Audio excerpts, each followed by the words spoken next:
Hey everyone, and welcome to RUBIN'S Mind Lab, where we break down the latest research into what it really means. Ever wonder how your brain keeps track of everything from your grocery list to a whole movie you watched last week? It seems like a superpower, right? Well, this new study dives deep into how our minds organize all that information and search through it efficiently. Imagine your memory like a giant library. You don't just randomly grab books, you usually go to a specific section, or maybe even a specific shelf. Scientists have ideas about how our brain structures this library, but they haven't had a clear map of how we actually search it. This paper presents a new model, a kind of GPS for your memory, that explains how we navigate this vast internal space. It suggests we use different layers of context, like big chapter headings and smaller paragraph markers, to find what we're looking for, and it does a surprisingly good job of explaining all sorts of memory tricks our brains play. Our lives are a continuous flow of experiences. Think about it. One moment you are in a meeting, the next you are celebrating a birthday. Your brain takes this stream and breaks it down into what feel like distinct events or moments. But how does it actually do this organizing and retrieving part? This research proposes that our memories are organized in a hierarchy, like a set of Russian nesting dolls. Previous studies have shown that our brains literally process information at different speeds, with some areas handling fast, momentary changes and others handling slower shifts over minutes. This suggests a brain structure that mirrors this hierarchical organization. Think about watching a movie. You perceive it as a series of scenes, and within those scenes, smaller moments. Neuroscience confirms this. Brain activity patterns show a kind of nesting that aligns with how we perceive event boundaries, those natural breaks in the flow of experience. But while we know memories are organized hierarchically, we haven't had a clear, detailed scientific model of how we search that structure. Before this, most computer models of memory search focused on simpler tasks, like remembering a single list of words. They could explain why we remember the beginning and end of a list well, or why we tend to recall items that were studied close together in time. But these models struggle to explain what happens when we deal with multiple lists or when we experience a series of events, like the shift from that meeting to a birthday party. To tackle this, the researchers built a new model, an upgrade to an existing one called CMR. Their hierarchical model works by keeping track of context at multiple levels, not just the context of individual items, but also a higher level context for entire events or lists. Imagine you're looking for a specific book. The old model was like searching shelf by shelf. This new model is like knowing which room the shelf is in. Then, which section of the room, then which shelf you need. Let's paint a picture. You study a list of words like pencil, screen, mug. The model tracks a current context that slowly changes with each word. When you study the next list, say cake, balloons, gifts, the model sees a shift in their model when one event or list ends and another begins. There is a synchronization.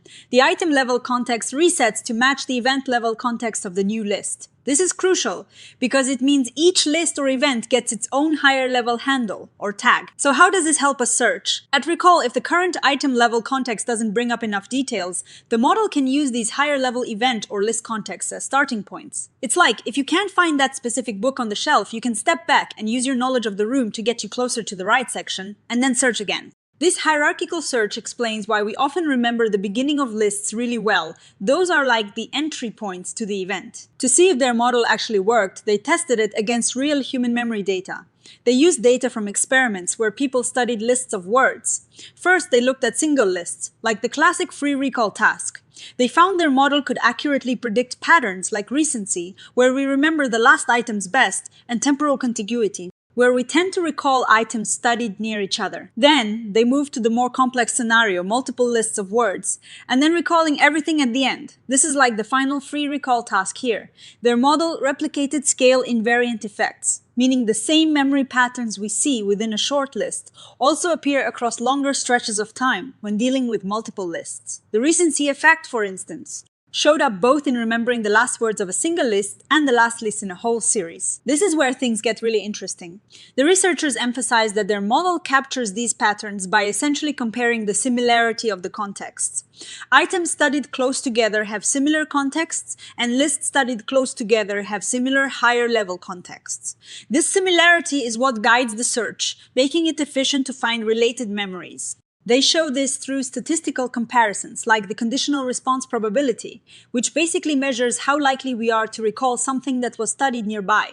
When their model got similar results to human data, it was a big win. Now, let's talk about those memory phenomena the older models struggled with, like the primacy effect, remembering the first items of a list really well. You know how when someone asks you to recall a list, you often nail the first item or two. This new model explains that beautifully. It proposes that the list-level contexts act as crucial entry points when the item-level search gets stuck. The model can use these higher-level list contexts to jumpstart the search again, naturally favoring the beginning of the list. And here is a key insight. This primacy effect happens not just for lists you just studied, but also for lists you studied a long time ago, if you're trying to recall them all at once. Their model accounts for both, showing that this hierarchical entry system is a fundamental part of how we navigate our memories. When they looked at data, they found that people entering a new list during recall were much more likely to pick an item from the beginning of that new list, and their model predicted exactly that. The researchers also compared their model's behavior around list boundaries to how people behave around event boundaries in more naturalistic settings, like watching videos. They found striking similarities. Just like how we tend to remember things at the edge of an event better, their model showed enhanced recall for the first items of lists. Also, people tend to stay within an event once they're in it. They don't jump around randomly between different events. Their model mirrored this. Recall transitions were much more likely to stay within a list than to jump to another. This means that the simple structure of lists in a lab experiment can actually teach us about how we remember much more complex sequences of real-life events. The way we chunk memories into discrete events in the real world might operate on the same hierarchical principles as organizing simple word lists. It's like the brain uses the same fundamental tools for many different memory tasks. So, what is the big takeaway here? This new hierarchical model offers a unified explanation for a range of memory behaviors, from simple list recall to more complex sequential events. It suggests our memory search isn't just a linear process, but a multi-layered navigation system. By keeping track of context at different levels, our brains can efficiently zero in on the information we need. This work is a significant step because it bridges the gap between models that only look at individual items and the reality of how we experience and remember continuous streams of information. The idea of different brain areas processing information at different timescales is reflected in this model's multiple context levels that change at different rates. Perhaps the most elegant part of this research is how it explains primacy effects without needing special rules for them. Instead of separate explanations for remembering the beginning of a recently studied list versus a remotely studied list, this model uses its core hierarchical search mechanism. The list-level context acts as a powerful entry point, giving priority to the beginning of any list being searched. This research really highlights the importance of event boundaries. Whether it is a shift in a movie, a change in a conversation, or just the start of a new list of words, these boundaries seem to be crucial processing points for memory. While this model does a great job with controlled experiments, the researchers themselves acknowledge that a next step is understanding how we identify these event boundaries in the messy, rich data of real-world experiences. How does the brain know when a meeting ends and a party begins, beyond just a list of words? That is still an open question. So, to wrap it up, our brains are incredibly sophisticated organizers and retrievers. They use a hierarchical system with different levels of context to navigate the vast landscape of our memories. This allows for efficient recall, explains why we remember list beginnings so well, and even provides a framework for understanding how we process longer, continuous experiences. It is a fascinating glimpse into the architecture of our minds. Now, about how they tested this, essentially, they created a computer simulation of their hierarchical memory model. They plugged in data from actual human memory experiments, specifically how people recalled lists of words. They then adjusted the model's internal settings, like how fast different contexts change until its predictions closely matched what people actually did in the experiments. They used a process called Bayesian optimization to find the best settings, kind of like tuning a complex instrument to get the perfect sound. This involved a lot of computer simulations to see which settings produced results similar to human memory. The original model they built upon, CMR, was really good at explaining things like recency and temporal contiguity within a single list. They describe it as context drifting, where the memory of what you just saw or heard influences the memory of what comes next. It is like a slow, continuous shift in your mental state as you take in information. Their new hierarchical model added layers to this. It has an item-level context that changes relatively quickly and a list-level context that changes much more slowly. The key innovation is how these two levels interact, especially at boundaries. When a new list starts, the item-level context is synchronized or reset to match the new list-level context. This creates a strong link between the list as a whole and the items within it. They were careful to ensure their model's parameters, once fit to one type of data, could then predict behavior in another, more complex type of memory task without needing major adjustments. This generalization is a strong indicator that the model is capturing something fundamental about memory, not just fitting the data by chance. They describe fitting 6 parameters from the original CMR model and adding just 2 more for the list-level processes, making it an efficient model. The human data they used came from well-established experiments. For single list recall, they used data from Michael Kahana and colleagues, where participants studied lists of words and then recalled them. This is a classic paradigm in memory research. For the multi-list or final free recall task, they used data from the Penn Electrophysiology of Encoding and Retrieval study, also known as PEERS.